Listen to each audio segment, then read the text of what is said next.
Assalamualaikum warahmatullahi wabarakatuh.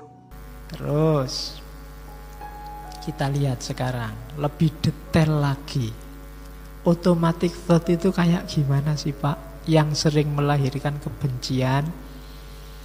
Catatan saya ada paling tidak 6 gaya mikir yang sering melahirkan kebencian. Yang pertama, overgeneralisasi. Melihat sebagian kecil disimpulkan untuk sebagian besar atau untuk semuanya. Melihat misalnya orang sarungan itu cenderung malas. Terus kenapa? Temenku itu loh yang sarungan tiap hari kelesetan nonton TV karena dia sarungan. Terus digeneralkan semua orang sarungan itu ndak aktif, mesti malas. Itu overgeneralisasi. Bule itu baunya ndak enak. Itu mungkin kamu kebetulan jajar sama bule yang ndak mandi seminggu. Terus kamu generalisir, ndak usah punya pacar bule, baunya ndak enak. Overgeneralisasi. Santri itu deso-deso. Nah, itu mungkin karena hanya lihat 1-2 santri. Mungkin kalau lihat banyak santri ya kesimpulannya nggak deso lagi. Ya mungkin sangat deso. Itu kan namanya overgeneralisasi. Jadi dari bagian kecil disimpulkan semuanya. Yang kedua, read the thought. Itu kadang-kadang kita merasa bisa baca pikirannya orang. Oke.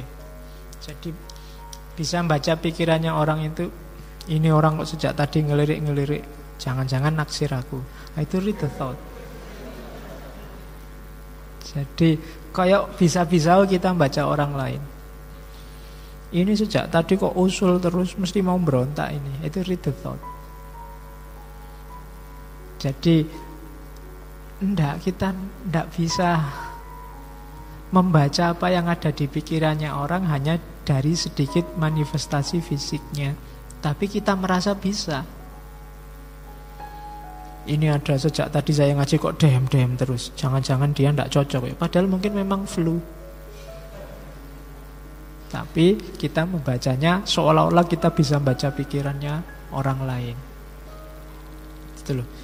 Ini ada orang pakai tato, kemudian keliwar-keliwar di depanku. Ini mesti dia ngincer aku ini. Itu read the thought. Sering melahirkan kebencian. Kayak kita ngerti-ngerti yang ada di pikirannya. Ini mesti orang ini ingin menghancurkan Indonesia. Oh mesti orang ini ingin selalu. Itu read the thought. Apa iya kita bisa. Yang ketiga, ada emotional reasoning.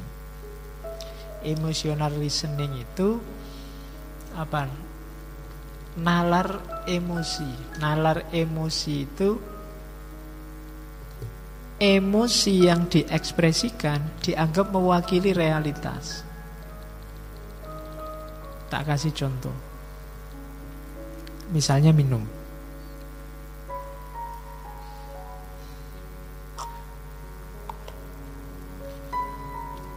Terus saya bilang, kok gak enak gini tehnya ya. Loh, contoh jangan. Kok tak mire sedih. Iya, nanti tak mire gelo istigawe kayak kok ra enak.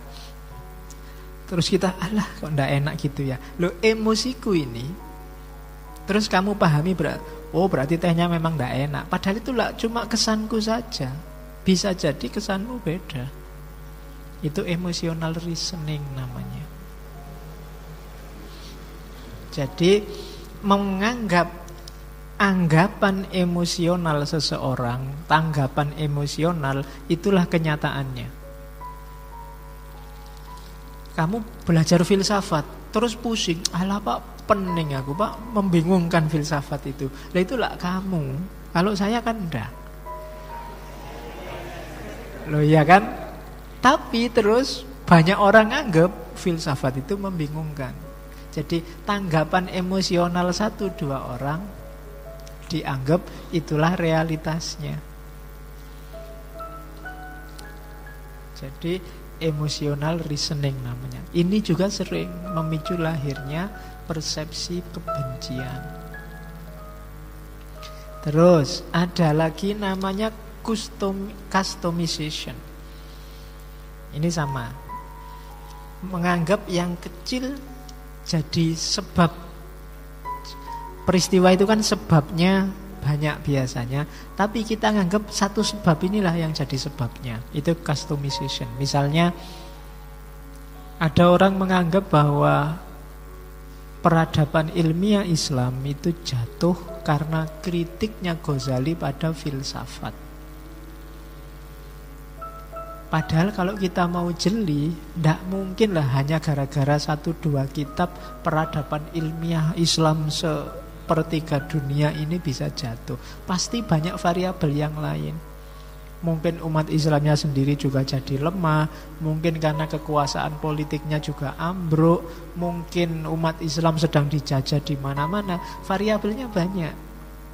Cuma orang cenderung kemudian melihat satu variabel saja, yaitu tulisan Ghazali. Itu namanya customization. Melihat satu sebab dari sebenarnya banyak sekali sebab dari satu peristiwa. Lahirnya terorisme itu mungkin sebenarnya sebabnya tidak tunggal. Jadi kalau mau diberantas tidak bisa dilihat satu sisi, pokoknya orang yang jadi teroris harus dibunuhi semua. Mungkin perlu melipir, jangan-jangan sebabnya banyak. Jangan-jangan yang berangkat ke Suriah kemarin motifnya tidak melulu karena dia termakan ideologi ISIS. Mungkin ada yang karena ekonomi, mungkin karena tingkat intelektualnya rendah sehingga gampang dibohongi. Mungkin ada yang karena terpaksa ikut suaminya, mungkin ada macam-macam sebabnya. Biar tidak customization, analisisnya harus lebih holistik. Gitu. Oke, jadi itu contoh. Gagasan customization ini sering menyederhanakan persoalan, kemudian melahirkan kebencian. Terus ada lagi mirip kayak sebelumnya, namanya maximization atau minimization. Membesar-besarkan hal kecil atau mengecil-ngecilkan hal besar. Ini sering kita lakukan. Jadi menganggap yang tidak penting terus kita anggap penting, atau yang sebenarnya sangat penting kita anggap tidak penting. Apa sih pentingnya kostum, pentingnya baju misalnya? Kok kemarin ada viral gegeran tentang mana lebih utama, batik atau jubah. Terus kita tawuran berhari-hari itu kan gara-gara bahas batik atau jubah. Itu mungkin maximization. Atau jangan-jangan kita sering juga minimization. Ini penting loh, tapi terus bagi kita tidak penting makanya terus tidak viral. Kita harus jeli. Cara berpikir ini juga sering melahirkan kebencian. Ada juga yang catastrophic thinking. Biasanya orang yang gampang panik. Catastrophic thinking itu orang yang sebenarnya itu sepele sekali, tapi bagi dia luar biasa. Orang yang katastrofik itu biasanya hal-hal kecil membuat dia panik luar biasa. Misalnya, kalau di situ tak kasih contoh, ibu-ibu itu sekarang sedang fobia kena kanker, kena apa gitu kan. Mungkin ada yang ngecek meraba dadanya, loh kok ada benjolan ini? Belum periksa, belum apa. Waduh, jangan-jangan kena kanker aku. Waduh, kena kanker berarti sebentar lagi mati aku. Waduh, tiap hari terus. Jadi sudah stres kayak orang mau mati. Itu catastrophic thinking. Tiba-tiba mungkin ya ada santri ngaji, tiba-tiba pakai cadar. Belum ada yang ini. Misalnya, mungkin karena pilek atau apa terus pakai cadar. Kamu yang agak fobia dengan itu, dulu kok ada yang pakai cadar? Wah, ini sudah disusupi garis keras ini. Wah, terus kamu gelisah luar biasa, ndak kerasan ngaji. Terus ini harus sudah mulai dibubarkan ngaji ini, sudah jadi radikal ini ngaji ini. Cuma gara-gara lihat satu teman putri yang pilek terus pakai cadar. Padahal dia cuma pilek biasa, misalnya. Itu catastrophic thinking. Gampang panik. Tiba-tiba ada temanmu kos, ada kamar kosong sebelah, tiba-tiba yang nyewa kos-kosan itu orangnya jenggotnya panjang, pakai jubah. Oh, kamu panik mikir ndak karu-karuan. Jangan-jangan ini sebentar lagi ngerakit bom, terus kos-kosanku dibom misalnya. Itu catastrophic thinking. Gampang panik. Gitu loh. Pikirannya panjang.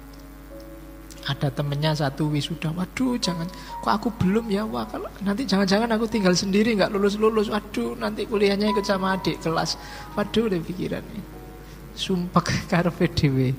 Itu catastrophic thinking. Ini juga sering melahirkan persepsi kebencian. Jadi hati-hati dengan 6 gaya mikir ini. Overgeneralisasi, read the thought, merasa bisa membaca pikirannya orang padahal ya bukan peramal, ya kan? Emotional reasoning, tanggapan subjektif dianggap mewakili realitas. Itu emotional reasoning. Customization, satu sebab dianggap mewakili semua sebab.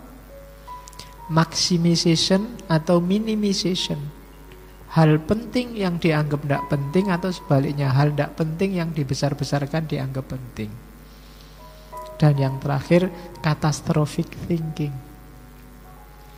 Untuk menghindari ini tetap solusinya berpikir hati-hati, sistematis dan dalam, biar tidak gampang ketipu, tidak kesusu komentar kalau ada yang masih belum jelas benar. Dicermati dulu duduk persoalannya. Hari ini kita terlalu agresif komentar, sehingga masalah yang biasa jadi luar biasa, akhirnya yang penting-penting kelewatan. Umatnya nggak tambah cerdas, tambah pinter debat, ilmunya nggak tambah, kemampuan gegerannya yang tambah. Argumen sana dibawa ke sini, sini dibawa ke situ terus. Maka hati-hati dengan ini. Overgeneralisasi, read the thought, emotional reasoning, customization, maximization, minimization, dan catastrophic thinking. Oke, untuk malam hari ini saya cukupkan sekian dulu. Mohon maaf kalau ada yang kurang berkenan, mungkin 1-2 kekurangan apa, mohon dimaklumi. Kalau ada kekhilafan, kealpaan yang teman-teman ngerti benernya seperti apa, ya silahkan disampaikan. Kurang lebihnya mohon maaf. Wallahul muwaffiq, wallahu a'lam bissawab. Wassalamualaikum warahmatullahi wabarakatuh.